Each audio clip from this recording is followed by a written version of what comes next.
sọ fún mi pé òun máa fẹ́ ìyàwó lé mi nígbà tá a pàdé o kódà ó ṣèbúra fún mi pé èmi nìkan ni látàyé dọ̀run ìgbà tá à ń fẹ́ra wa mi ò rí obìnrin mi pẹ̀lú ẹ̀rí àfi mi nìkan kò dẹ̀ sí nǹkan méjì tí mo fi fẹ́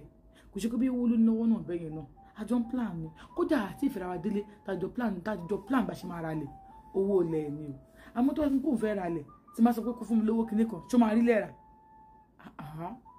ẹ má sọ pé ṣé mi ò bá ra lẹ̀ owó lẹ̀ ni.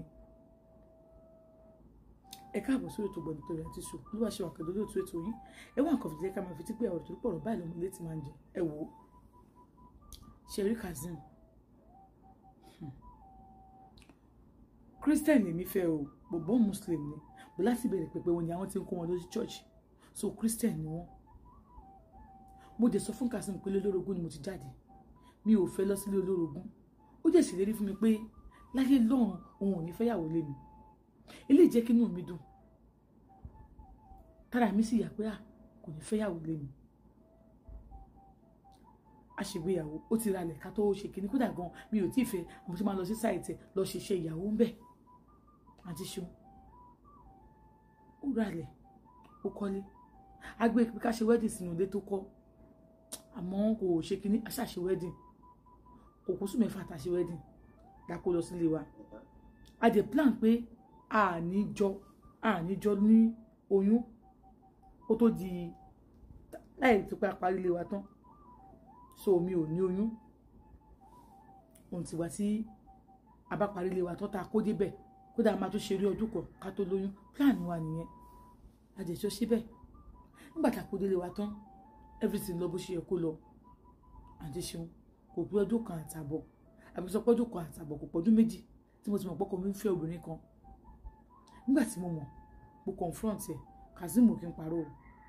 mo ní ta lọ́mọbìnrin yìí ọkọ sọ pé ọ̀rẹ́ òun ni mo ní irú ọ̀rẹ́ wo lẹ́jọ́ ń ṣe ṣé ọ̀rẹ́ lásán àbí ọ̀rẹ́ tí nǹkan mi wà láàrin yín ó ní ọmọ yẹn unfortunately I am in love with her mo ní èmi ń kọ́ mo ní I love you so much mo ní but what did you how can you do you have two hearts you said you love me you said I'm your wife and then kí ló kọ ní wo ní ìkọlù yẹn I think we have a big house I can have a 2 wives mo ní 2 wives but I told you pé mi lè ṣe ilé olórogún mo kúrò níwájú ẹ̀jọ́ náà alẹ́ ẹjọ́ yẹn ó ní fẹ́ mi lájọṣepọ̀ gbogbo àfún àmọ́ mi ò ṣe bá ṣe máa ń ṣe ẹ jẹ́ n sọ fún yín mi ò tí ì rí ọkùnrin tó bá mi lájọṣepọ̀ tó tẹ́ mi lọ́rùn tó bí Kazeem ṣe máa ṣe Kazeem Ọlọ́run fi rán Kazeem tí mo ti ń fẹ́ Kazeem ọkùnrin kankan ò borí mi tó lókè bá òṣèlú fẹ́ ṣe tó fẹ́ fi dùn mọ́ mi kò sí mi ò tí jẹ́ tó dùn tó kò dẹ̀ tún mi ò rí mi tún lè dùn tó láyé yìí eléyìí fà á so bọ̀ mi máa túraká fún mi ò túraká fún wọn nígbà tó ṣe tán ṣòṣì ń bínú náà ni mo ní mi ò bínú àmọ́ ìlérí tó ṣe fún mi ó ti yẹ sọ pé mi ò fẹ́ lé olórogún ó ti ẹ̀ dúró kí n bímọ ó dúró kí n ṣe nǹkan kan ó fẹ́ fẹ́yàwó lé mi ó tún fẹ́ fẹ́yàwó lé mi single mother ibo ni kí n wọ̀ lọ àti ṣeun mo kọ́kọ́ pariwo ológun ni mo mú nọ́mbà lédì yẹn mo sọ̀rọ̀ lédì yẹn mo bú lédì yẹn àkókò lára ọmọ ìyáàjì ó fi ọgbọ́n ẹ̀ ó fi ń bóyá abọ́ ni tó ń bìrì yẹn bá pè mí tó bá pè kò ní gbé sọ́kànnà àkọ́kọ́ lẹ̀ ó máa sọ fún mi pé mo wà lọ́dọ̀ ìyáálé ẹ̀ màá pè ẹ̀ padà màá tún pariwo láyìn adé olórí burúkú mo ṣe àzí gbogbo ara mi ò ti wá síbẹ̀ tó ti ẹ̀ka rárá mọ́ nígbà tí wàhálà ìpọ̀ gbogbo nǹkan tí Kazeem pè ní pé òun ò láìkì kóbìnrin máa ṣe gbogbo ẹni mo bẹ̀rẹ̀ sí ṣe èmi náà bẹ̀rẹ̀ sí kú ọ̀rẹ́ àmọ́ ó ní àwọn kan tó jẹ́ bíi friend wa tájọ nílò rẹ̀ ọkọ àti ìyàwó táwọn pé bí abẹ mẹ́rin tájọ nílò rẹ̀ mo sọ fún wọn ọkọ mi ò fẹ́ ṣe nǹkan báyìí wọ́n bá sọ̀rọ̀ ó ní nǹkan tó ń fẹ́ ṣe lòun sọ fún yín yẹn ó ní gẹ̀yẹ́ olùn kankan fún mi I just want to marry her pé mi ò disturb ẹ̀ ok òun ò ní gbé wálé òun máa fẹ́ síta ni òun ṣáà ti fẹ́ nísìn òun sọ fún mi pé tí ìwà ẹ̀ bá bá òun fẹ́ fẹ́ gẹ̀yẹ́ ni òun ò fẹ́ olórogún wọn sọ tì ibi pẹ̀lẹ́ báyìí ni ọ̀bẹ wa fi ń lélẹ̀ àti ṣeun nígbà tí wàhálà àfẹ́yàwó tí wàhálà pọ̀ jù mo dákẹ́ mi sọ kọ̀ọ̀kan mọ́ ó kọ́ sígbà yẹn ó lọ sí introduction fún ọmọbìnrin yẹn ìkan náà àwọn ọ̀rẹ́ wa ìyàwó ẹ̀ ló sọ fún mi mo ṣe gbọ́ bó ṣe wọlé mo ní sòwò ló ṣe introduction lé ní ó ní báwo ló ṣe mọ̀ ta ló sọ fún ẹ ó ní ẹni tó bá sọ fún ẹ ń bẹ̀ nínú jẹ ni o òótọ́ wọn ló ṣe introduction mo dẹ̀ pé mo ò ní ìdá sí wọn torí mi ti ṣe wedding kí ló kàn mo ṣàpàrọ̀ àti ṣeun ariwo tí mo kàn mo ṣáà bá já nígbà tí mi ò lè tèkì ẹ̀ mọ́ mo kẹ́rù mi mo kúrò nílé mo lọ gbalé ìgbà tí mo gbalé mo ń dágbé ọkọ mi náà ń dágbé ọ̀pọ̀ sígbà yẹn tí mo kúrò nílé ó ṣe wedding pẹ̀lú ọmọ yẹn ní bí oṣù mẹ́fà lọ tí mo kúrò nílé ó ṣe wedding pẹ̀lú ọmọ yẹn tá a bá yẹra mi ò kí ń kí ó ní because mi ò tí ì bímọ fún un pé mo ṣì young mo ṣì lè rọ́kùnrin mi tí màá fẹ́ àti ṣeun mi ò kí ń kí ìgbà tó yá sọ fún wọn pé àti má rí òun ò kí ń kí òun kíní kan àwọn ọ̀rẹ́ wa bá wa sọ̀rọ̀ wà sígbà tó wá rí mi tí ò ní bẹ́ mi ó rí mi títí akúnlé abẹ́ mi a ní kí n jọ nítorí Ọlọ́run mo ní àṣìbò ti fẹ́yàwó mi alẹ́ mi wá ní pé èmi ìyàwó òun kí n jọ àti ṣeun mo bá jà mo lọ mú kíní mo fẹ́ divorce olóhùn ò gbà a lọ sí registry o yes church wedding la ṣe mo sọ fún mi pé church nàjọ lọ àwọn tó wà ní church wà tí wọ́n gbọ́ báyọ̀ kan ni wọ́n fún ní punishment bí nǹkan kan èmi tẹ̀ ti kúrò nílé èmi tó fẹ́ gbìjà náà mo ṣáà ti kúrò nílé mo ti ń dágbé àmọ́ dídágbé mi ó dàbí kí èèyàn máa gbénu aṣálẹ̀ ni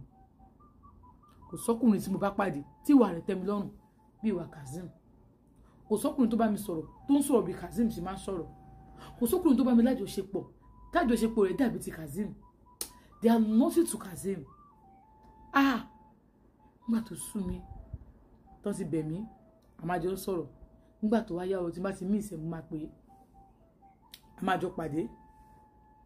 èmi wá di side chick àjọ máa pàdé ní hòtẹ́ẹ̀lì àmájọ bára lájọṣepọ̀ ń bẹ̀ tó wá sọ pé babe let's come together mi fẹ́ gbọ́jọ́ mi fẹ́ I don't want to marry you I don't want to go to kinní kan mi fẹ́ ṣe lórí ogún mi ṣe kinní kan I can't come out wà ní okay no problem máa lọ anytime bá ti mí ìsẹ̀ èmi máa ṣàbẹ̀rẹ̀ conversation bí kí sọ pé hello ọkọ ìyàwó àbúrò ẹ̀ sì máa sọ̀rọ̀ we end up being boyfriend and girlfriend ṣé wá rí wọ́n realize pé nígbà tí mo fẹ́ Kazeem mi ò nífẹ̀ẹ́ ìgbà yẹn àbí kí sọ pé mi ò mọ̀ nǹkan tó fàṣà àbẹ̀rẹ̀ sí wa ń ríra wa ó di pé mo tún bẹ̀rẹ̀ sí love ẹ̀ sí ìfẹ́ tún bẹ̀rẹ̀ sí di double lọ́kàn mi ó di pé tí màá rí màá bí rẹ̀ where are you ibo ló wà tí n bá pè kó wà lẹ́gbẹ̀ẹ́ ìyàwó ẹ̀ á pìkẹ́ a máa sọ fún yàrá pé ìyálé ẹ̀ ló pè mí màá kọ́ ti fóònù tó bá kọ́ mi padà mi ní pìkọ́ yẹn mọ́ torí pé mi ò fẹ́ kẹ́nikẹ́ni kó tiẹ̀ pè mí ní ìyálé èèyàn kankan àti ṣeun nígbà tó yá nígbà tí n bára alájọṣepọ̀ mo lóyún nígbà tí mo lóyún mo sọ fún un ó ní ẹ̀yìn ó bẹ̀ mí kí n má ṣe mo ní mo máa ṣe mi ò lè fẹ́ mi lè I can't withstand lólórogún àti ṣeun ó bẹ̀ mí mo dẹ̀ gbà láti fún mi yẹn sílẹ̀ mo wà níbi tí mo wà ó dẹ̀ bẹ̀ mí kí n máa bọ̀ wálé padà èmi náà gbà láti padà sílé padà ìgbà tí mo délé ìyàwó tó wà nílé kò fún mi ní wàhálà bí fòdé sọ fún mi pé gẹ́yìí ò ní wàhálà mi ò ìgbà tí mo dẹ̀ délé mo bá àjọ gbé ìgbé ayé àlàáfíà ó wà ní yàrá tiẹ̀ mo wà ní yàrá tèmi àtọkọ wa dé join ara wa nǹkan tí mo kàn rí níbi